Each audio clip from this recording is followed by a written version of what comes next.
হরে কৃষ্ণ। আগামী 10ই মে শুক্রবার পবিত্র অক্ষয় তৃতীয়ার দিন। এই দিনটি বছরের সর্বশ্রেষ্ঠ দিন বলা হয়েছে। কেন এই দিনটি সর্বশ্রেষ্ঠ আমরা তো অনেকেই জানি।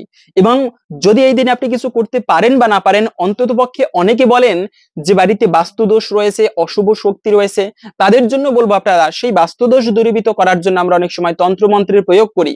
তো তন্ত্রমন্ত্র এটা কখনো ভালো না, আমরা জানি বা না জানি তন্ত্রমন্ত্রকে অশুভ বলা হয়েছে। কিন্তু আজকে একটা খুবই সুন্দর নিয়ম বলবো বাড়ির অশুভ দূরীভূত করার জন্য, বাস্তুদোষ দূরীভূত করার জন্য, তথা ভগবানের শক্তি বা ভগবানের কৃপা লাভ করার জন্য। খুবই গুরুত্বপূর্ণ বিষয়।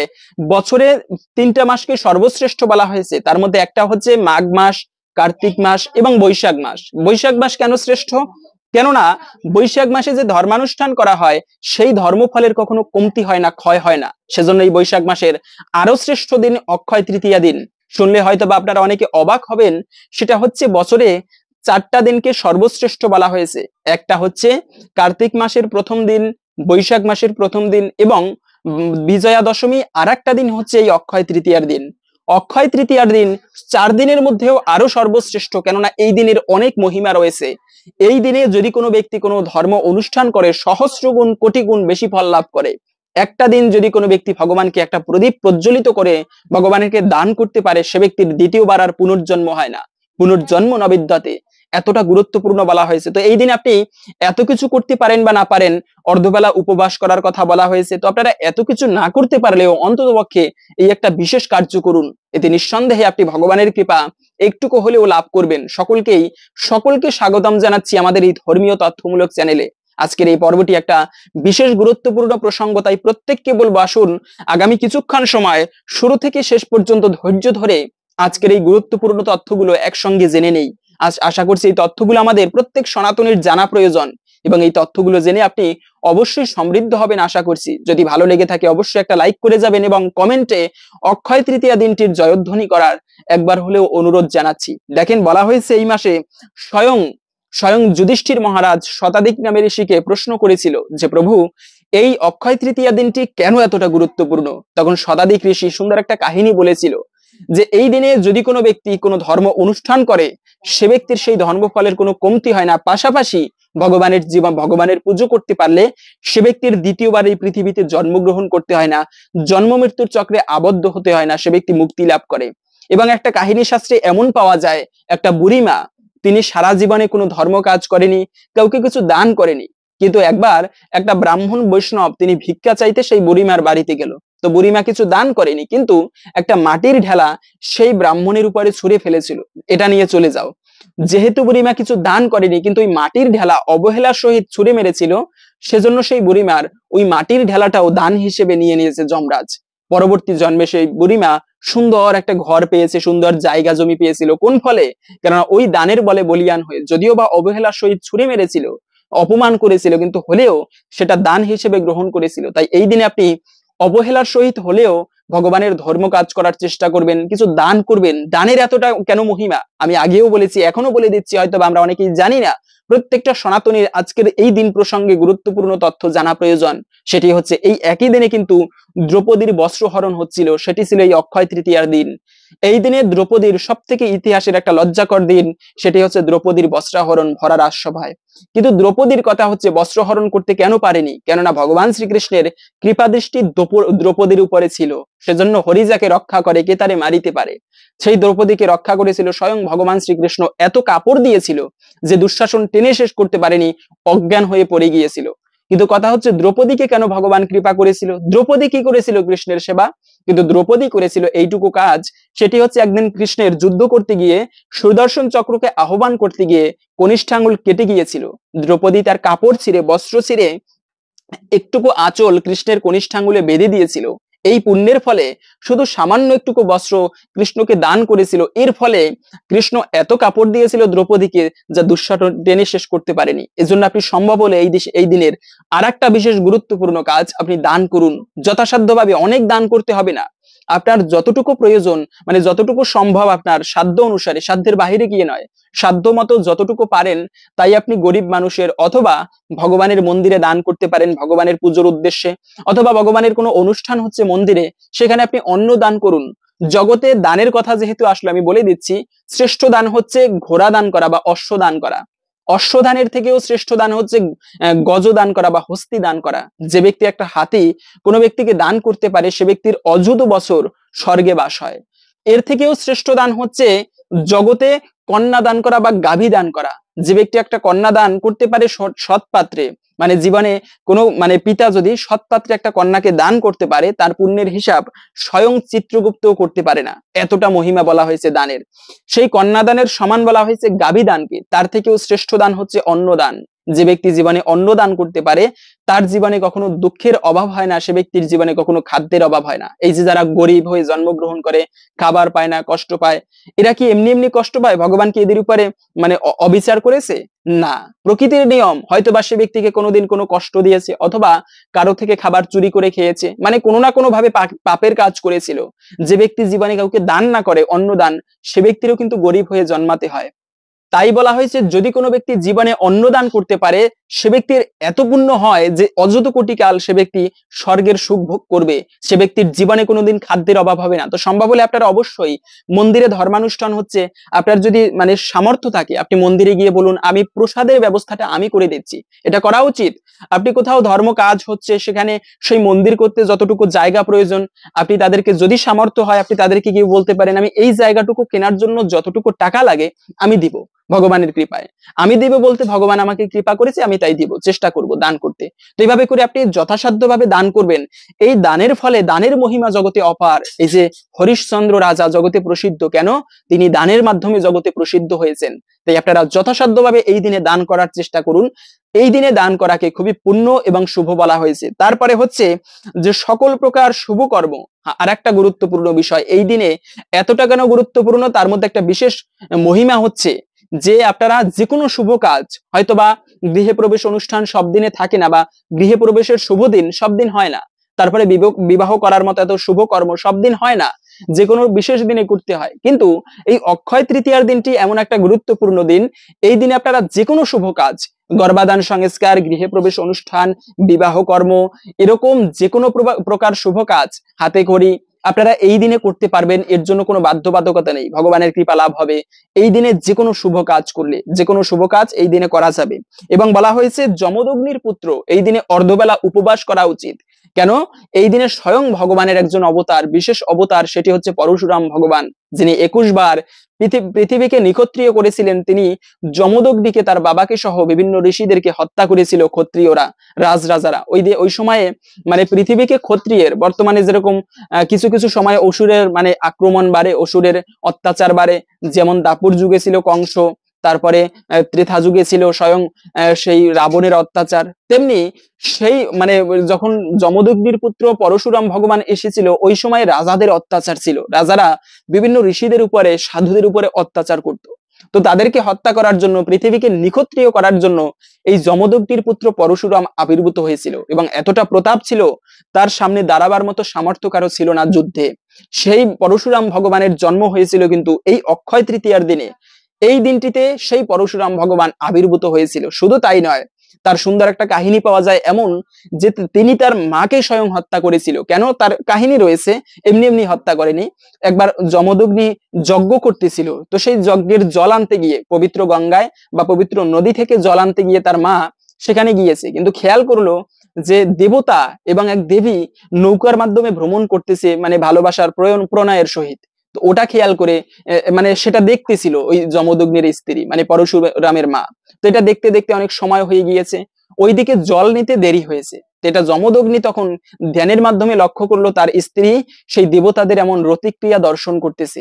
সাথে সাথে যমদগ্নি রেগে গেল, এবং যখন পরশুরামের মা সেই জল নিয়ে গিয়েছে, সাথে সাথে মানে রামরা ছিল 5 ভাই, তখন তার জ্যেষ্ঠ ভাইকে আদেশ করলো যে তোমার মাকে হত্যা করো।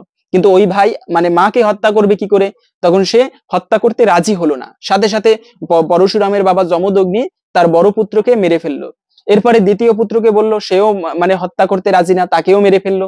শেষ পর্যন্ত জীবিত ছিল পরশুরাম। পরশুরামকে বললো তুমি তোমার মাকে হত্যা করো। সাথে সাথে খড়গ দ্বারা বিচ্ছিন্ন করে দিল তার মায়ের মস্তক। এভাবে করে মানে পরশুরাম তার মাকে হত্যা করেছিল। কিন্তু পরশুরামের বাবা যমদগ্নি এতে মহা খুশি হয়েছিল যে পুত্র আমার আদেশ পালন করেছে। পরক্ষণে বলল, তোমার মানে কার্যে বা তোমার ভক্তিতে আমি সন্তুষ্ট হয়েছি, বলো তুমি কি চাও, তোমার একটা মনোবাসনা আমি আজকে পূরণ করব।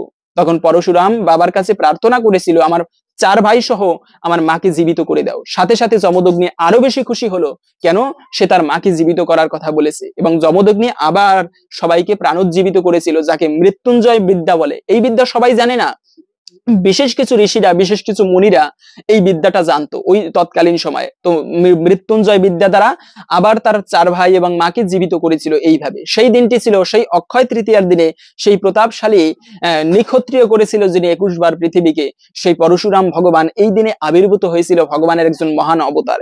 এবং বলা হয়েছে এই দিনেই কিন্তু পৃথিবীর সর্বশ্রেষ্ঠ ইতিহাস রামায়ণ এবং মহাভারত। বেদ ছিল মূলত একটা, সেই বেদকে ভাঙিয়ে 4 বেদ করা হলো, ঋক সাম যজু অথর্ব, আরো 4 বেদ উপবেদ করা হয়েছিল 4টা। সেটা হচ্ছে মানে আয়ুর্বেদ ধনুর্বেদ করে আরো 2টা বেদ করা হয়েছিল। এত কিছু মানুষ বুঝতে পারবে না, কলিযুগের মানুষ প্রায় না অল্পায়ুষ সভ্য কলাবস্মিনা যুগে জনা। এই কলিযুগের মানুষ অল্প আয়ু, মন্দমতি, মন্দভাগ্য, তাই এত কিছু বুঝতে পারবে না। সেজন্য 18টা পুরাণ করলো, 18 পুরাণ করার পরেও অষ্টাদশ উপপুরাণ করলো, তারপরে আরণ্যক সংহিতা এত কিছু করেছিল। তার আরো করেছিল কি, এই যে তন্ত্র শাস্ত্র, মানে সনাতন ধর্মে নেই, সনাতন শাস্ত্রে নেই এমন কিছু শাস্ত্রে লিপিবদ্ধ করা হয়নি। তারপরে সকল কিছুর মূল হচ্ছে উপনিষদ, 108টা উপনিষদ পর্যন্ত করেছিল, যার মধ্যে শ্রেষ্ঠ উপনিষদ হচ্ছে ঈশোপনিষদ। তো যাই হোক, এত শাস্ত্র করেছিল এবং 2টা ইতিহাস করেছিল। যদি একটা ইতিহাস করেছিল সেই মানে স্বয়ং ভগবানের একজন অন্যতম ভক্ত ছিল সেই বাল্মীকি মুনি, রামের ভক্ত। সেই একটা মানে যদিও একটা মানে ইতিহাস করেছিল রামায়ণ বাল্মীকি মুনি, কিন্তু মহাভারত করেছিল সেই ব্যাসদেব। সেই মহাভারত যে রচনা করেছিল, যেদিন থেকে মহাভারতের লিপিবদ্ধিত, আমার বলার উদ্দেশ্য হচ্ছে এই অক্ষয় তৃতীয়া দিনটি থেকে কিন্তু মহাভারত লেখা শুরু হয়েছিল। যদিও ব্যাসদেব কিন্তু নিজের হাতে মহাভারত লিখেনি, মহাভারত লিখিয়েছিল স্বয়ং সেই মানে ভালো লিখতে পারতো হচ্ছে গণেশ, বিদ্যা বুদ্ধিতে খুবই ভালো ছিল গণেশ। সেই গণেশের মাধ্যমে এই মহাভারত লিপিবদ্ধিত করা শুরু করেছিল। শুধু তাই নয়, আর একটা বিষয় হচ্ছে এই যে ভাগবত, বৈষ্ণবদের সর্বশ্রেষ্ঠ যত গ্রন্থ রয়েছে তার মধ্যে সর্বশ্রেষ্ঠ গ্রন্থ হচ্ছে, প্রেমময়ী গ্রন্থ হচ্ছে ভাগবত। সেই ভাগবত বা অমল পুরাণ লিপিবদ্ধিত শুরু হয়েছিল এই পবিত্র অক্ষয় তৃতীয়া দিনটি থেকে। তাই এই দিনটি আরো বেশি মহিমাপূর্ণ, আরো বেশি গুরুত্বপূর্ণ। এবং এই দিনের আরেকটা মহিমা হচ্ছে যে এই দিনে কিন্তু সত্যযুগের শুরু। পৃথিবীতে যখন সত্যযুগ আসে তখন সমস্ত পৃথিবীতে শান্তি বর্ষিত হয়, সবাই ধর্মপরায়ণ হয়, সবাই ধর্ম কাজ করে। এবং এই সময়ে মানুষের মানে প্রত্যেকটা মানুষের আয়ুষ্কাল থাকে 1,00,000 বছর।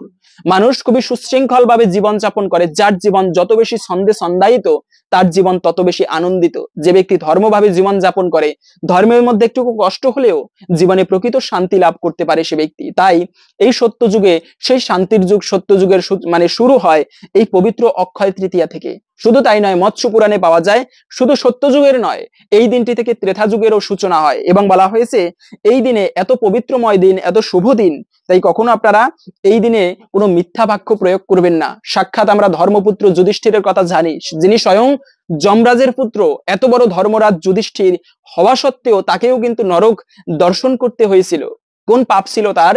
কেননা তিনি একটুকু মিথ্যা কথা বলেছিল, একটুকু ভুল উচ্চারণ করেছিল। যদিও মুখে মিথ্যা বলেনি, কিন্তু মনে মনে তার বাসনা ছিল মিথ্যার। কি? অশ্বত্থামা হত ইতি গজ। এইটুকু মিথ্যা বলার কারণে, যে যুধিষ্ঠিরের রথ সবসময় মাটির উপর দিয়ে চলতো, কখনো মাটি স্পর্শ করতো না, সেই যুধিষ্ঠির মহারাজের রথ এই মিথ্যা কথা বলার দরুন সাথে সাথে মাটি স্পর্শ করেছিল। তাই সত্যের উপরে ধর্ম নেই, মিথ্যার উপরে কখনো অধর্ম হয় না। সেজন্য বলা হয়েছে কোনো পবিত্রতম দিনে যতটা সম্ভব চেষ্টা করবেন সত্যকে ধরে রাখার, আগলে রাখার। অন্তত পক্ষে আপনারা এমনিতে আমরা মিথ্যা কথা এড়িয়ে চলতে পারি না যুগ অনুসারে, কিন্তু যতটা সম্ভব সত্য কথা বলা উচিত। বিশেষ করে অন্য কোনো দিনে না হলেও যে কোনো শুভ দিনে, যেমন একাদশীর দিনে, তারপরে এই যে আগামী 10ই মে শুক্রবারে ভালোভাবে এই দিনটি আমি বেশি কথা বলবো না, কাউকে কষ্ট দিব না, মিথ্যা কথা বলবো না। এত শুভ দিন, এই দিনে আমরা সবাই ধনী হতে চাই, কিন্তু মনে রাখবে এই দিনেই কিন্তু সাক্ষাৎ কুবের, এই যে স্বর্গের কোষাধ্যক্ষ কুবের, ইন্দ্রেরও অত ঐশ্বর্য নেই যতটা কুবেরের রয়েছে। সেই কুবের কিভাবে এতটা ধনী হয়েছিল? কুবের স্বয়ং শিবের উপাসনা করতো। কি বাসনা ছিল? কি যে আমি ধনী হব। সেই শিব যেদিন কুবেরকে আশীর্বাদ করেছিল, সেই দিনটি ছিল কিন্তু এই অক্ষয় তৃতীয়ার দিন। এই দিনেই কুবেরকে আশীর্বাদ করেছিল এবং কুবের ধনী হয়েছিল, মা লক্ষ্মীর কৃপা লাভ করেছিল।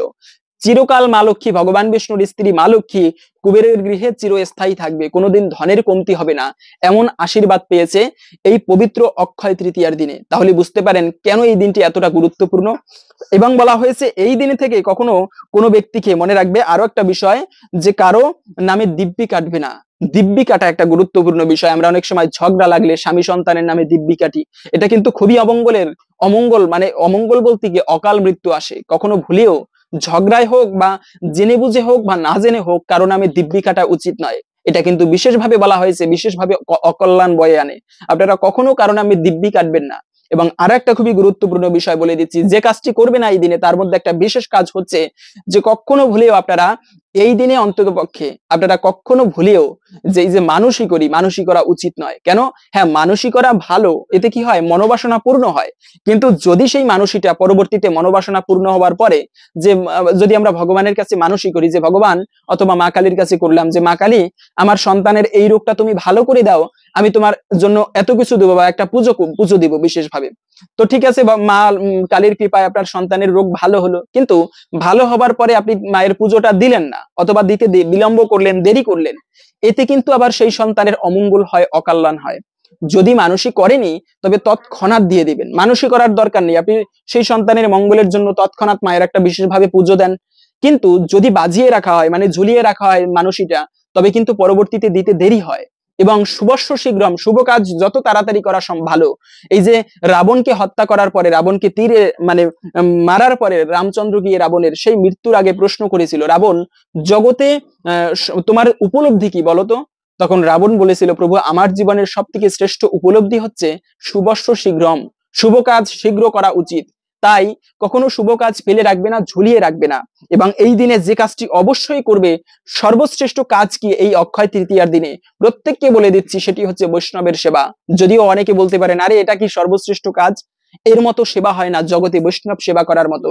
ভগবানের পুজো করলে ভগবান যতটা খুশি হয় তার থেকেও শ্রেষ্ঠ হচ্ছে বৈষ্ণবের সেবা করা। সারিয়া বৈষ্ণব সেবা নিস্তার পায়াসে কেবা, বৈষ্ণব সেবা সেরে কোন ব্যক্তি নিস্তার পেয়েছে? তাই জগতে যত প্রকার কাজ রয়েছে, স্বয়ং প্রভু শিব মা পার্বতীকে বলেছেন, জানো পার্বতী, জগতের শ্রেষ্ঠ উপাসনা হচ্ছে ভগবানের উপাসনা করা, বিষ্ণুর উপাসনা করা। আরাধনা নাম সর্বেশাম বিষ্ণুর আরাধনাম পারাম, বিষ্ণুর আরাধনা সর্বশ্রেষ্ঠ, কিন্তু তার থেকেও আরো অধিক শ্রেষ্ঠ হচ্ছে তার বৈষ্ণবের উপাসনা করা। তাই এই দিনে আপনারা সম্ভব হলে অবশ্যই অর্ধবেলা পর্যন্ত উপবাস করবেন, তারপরে আপনারা কিছু বৈষ্ণবদেরকে নিমন্ত্রণ করুন, বাড়িতে একটা বৈষ্ণব সেবা দিন। সম্ভব হলে আপনারা অবশ্যই কিছু বৈষ্ণবদেরকে ভোজন করান ভগবানের প্রসাদ দিয়ে। নারদ মুনি পর্যন্ত সাক্ষাৎ ভগবান শ্রীকৃষ্ণ তিনি বৈষ্ণবদের চরণ ধৌত করে সেই জল পান করেছেন, এতটা পছন্দ করেন বৈষ্ণবদেরকে। তাই জগতে যদি তুমি ধনী হতে চাও, প্রকৃতই ধন কি একটুকু টাকা থাকলেই সে ব্যক্তি ধনী হয়? হ্যাঁ, সে ব্যক্তি হয়তো বা আর্থিক ক্ষেত্রে ধনী, কিন্তু যে ব্যক্তির রূপ রয়েছে সে ব্যক্তিকে বলা হয় রূপবান। যে ব্যক্তির জ্ঞান রয়েছে তিনি জ্ঞানবান, মানে জ্ঞানের ক্ষেত্রে ধনী। ঠিক তেমনি যে ব্যক্তির ভগবানের কৃপা লাভ হয় সে ব্যক্তি প্রকৃতই জগতের সর্বশ্রেষ্ঠ ধনী, তার থেকে কোনো ধনী হয় না। সেই ভগবানের কৃপা লাভ করার জন্য শ্রেষ্ঠ উপায় হচ্ছে বছরের শ্রেষ্ঠতম দিন এই অক্ষয় তৃতীয়ার দিন। এই দিনে আপনারা অবশ্যই বৈষ্ণবের সেবা করবেন, যেরকম ভাবে হোক। আপনি কিছু বৈষ্ণবদের সেবা করার জন্য বাড়িতে ডাকতে হবে না, আপনি তাদেরকে কিছু দান করতে পারেন, বৈষ্ণবদেরকে একটুকু শ্বেত বস্ত্র দান করুন, অথবা আপনি মানে যেটা বৈষ্ণবের প্রয়োজন সেটা দান করুন, অথবা বাড়িতে বৈষ্ণবদেরকে ডেকে ভোজন করাতে পারেন। মন্দিরে ধর্মানুষ্ঠান হচ্ছে, সেখানে বৈষ্ণবদের প্রসাদের ব্যবস্থা করে দিতে পারেন। আপনার সাধ্য মতো যা পারেন আপনি তাই দিয়ে বৈষ্ণবের সেবা করুন। এতে নিঃসন্দেহে আপনি এই পবিত্রতম দিনে বৈষ্ণবের সেবা করলে অক্ষয় ফল লাভ হয়। ভগবান বলেছেন 60,000 বছর ভগবানের উদ্দেশ্যে তপস্যা করা আর এক ক্ষণকাল মাত্র বৈষ্ণবের সেবা করা সমতুল্য। তুলয়াম লবে না অপি না স্বর্গম না পুনর্ভবম ভগবৎ সঙ্গী সংঘর্ষ মর্তানাম কিমুত আশিস। ভগবৎ সঙ্গী কারা? যারা ভগবানের উপাসনা করে, সেই সমস্ত ভক্তদের সঙ্গ করা শতকাল স্বর্গে বাস করার সমান বলা হয়েছে, এতটা গুরুত্বপূর্ণ। তুলমাত্র মানে চুল মাত্র যদি বৈষ্ণবের সঙ্গ করা হয়, কোটিকাল বৈকুণ্ঠে সে ব্যক্তির বাস হয়। তাই আপনারা অবশ্যই এই কার্যটা করার চেষ্টা করবেন। তো হরে কৃষ্ণ। যদি আজকের এই গুরুত্বপূর্ণ তথ্যগুলো জেনে আপনি সমৃদ্ধ হয়ে থাকেন, অবশ্যই একটা লাইক করে যাবেন এবং কমেন্টে আজকে ভগবানের জয়ধ্বনি নয় বৈষ্ণবের জয়ধ্বনি একবার হলেও করে যাবার অনুরোধ জানাচ্ছি।